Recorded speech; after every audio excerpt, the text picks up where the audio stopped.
مرحبا. قبل ما أقولكم كيفكم حابة أشكر كل الناس اللطيفين اللي بعتولي رسائل تشجيع وتحفيز. كمان حابة أجاوب الناس الجدد وأعرفهم عن نفسي شوي. أنا جونا، عربية متزوجة ومقيمة في كوريا. من هنا بحاول أشارك معاكم معلومات عن الثقافة الكورية، باخدكم إلى أماكن حلوة عشان نزورها مع بعض، وكمان جزء من حياتي اليومية كعربية متزوجة كوري ومقيمة بكوريا. الساعة الحين 3 بعد الظهر. امبارح وصلنا كتير متأخرين من سول وتعبانين، وصحينا اليوم على اتصال حماتي عازمتنا على الكامبينج. وعلى فكرة ما تنسوا تشوفوا فلوج سول، رح خليلكم الرابط هنا.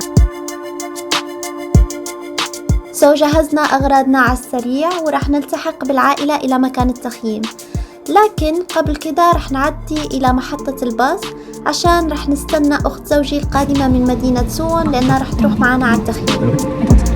I love you. What is it? Really? Why? I said I don't love you. Why you tell me?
بعد ما التقينا أخت زوجي رحنا اشترينا لباس سباحة، لأنه حماتي قالت إننا ممكن رح نروح للمسبح بعد التخييم. وهذا هو لباس السباحة في كوريا، بيتكون أحيانا من 2 3 قطع إلى غاية 4 قطع. أنا اشتريت 3 قطع ونسقتهم مع بعض.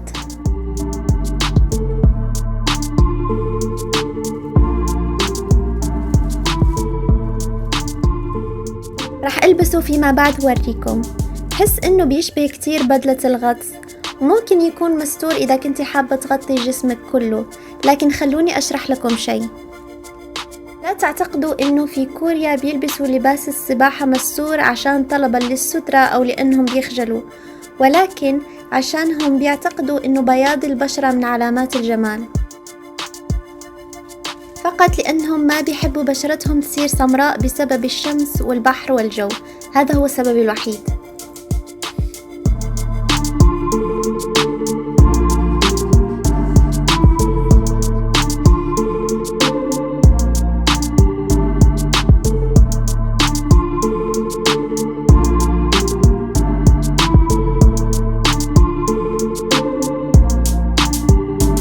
الساعة وصلت 6 وإحنا لسه متأخرين.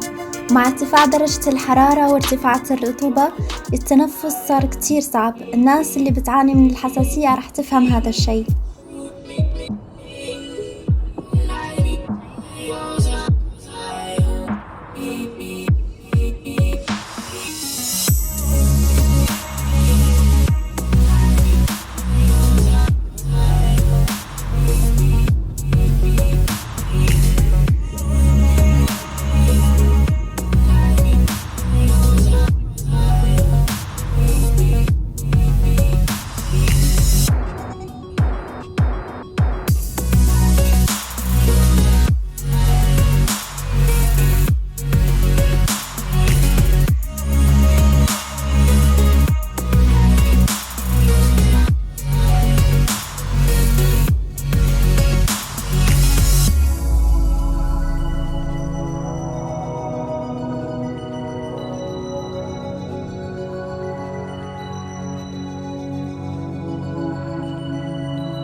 ووصلنا، وهذا هو مكاننا المحجوز رقم 7.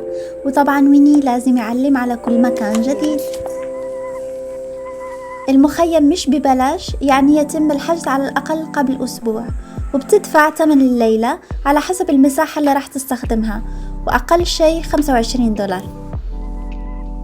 حصلنا على قطعة أرضية بما فيها المكان الخشبي اللي يسع خيمتين متوسطتي الحجم، أو واحدة كبيرة وواحدة صغيرة، وكمان طاولة للطعام، الكهرباء، الحمامات، الدش، ومكان لغسل الأطباق.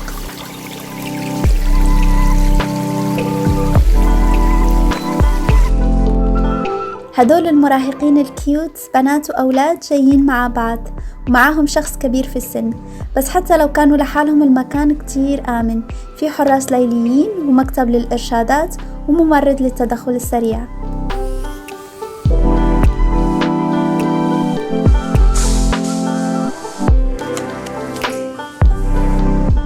راح تستغربوا شوي من الشيء اللي راح أقوله، لأنه رغم أنه كوريا بلد كتير متطور ويحتوي على أماكن ترفيهية متنوعة، إلا أنه الناس لا زالوا مرتبطين بالطبيعة وبيحبوا التخييم جدا.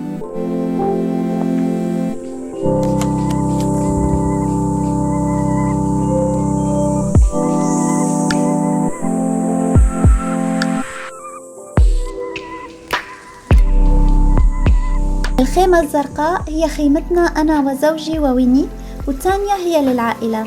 رح نفصل مع بعض في النوم لأنه في كوريا كتير بيحترموا الخصوصية. طبعا الكوريين كتير متعودين إنهم يناموا على الأرض، وهذا الشيء كتير عادي، لكن أنا وزوجي جبنا معانا السرير الهوائي لأنه أنا مستحيل أنام على الأرض، هذا الشيء بيكسر لي ظهري. أنا بنصح فيه أي أحد، خصوصا الناس اللي تيجي هنا لكوريا عشان تدرس، فأحيانا بتستأجر شقة وما بتلاقي فيها سرير، أو يمكن السرير مش كتير مريح بالنسبة لك.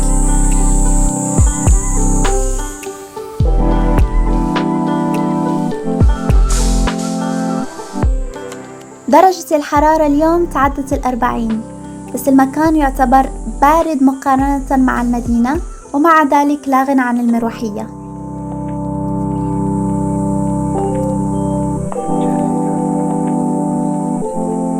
جاء وقت العشاء، حماتي جابت معها كل شيء جاهز من البيت. هذا حبار على الطريقة الكورية، أول مرة راح أتذوقه. راح نتعشى الحين لأن الساعة صارت تقريبا 8 وزيادة.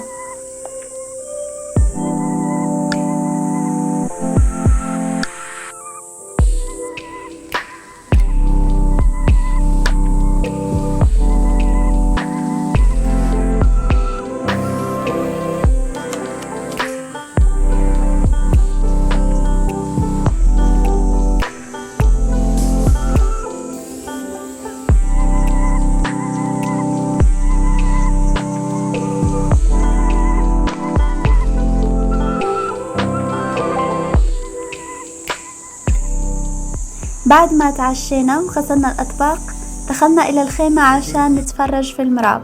تخيلوا، ظلام وغابة وفيلم رعب.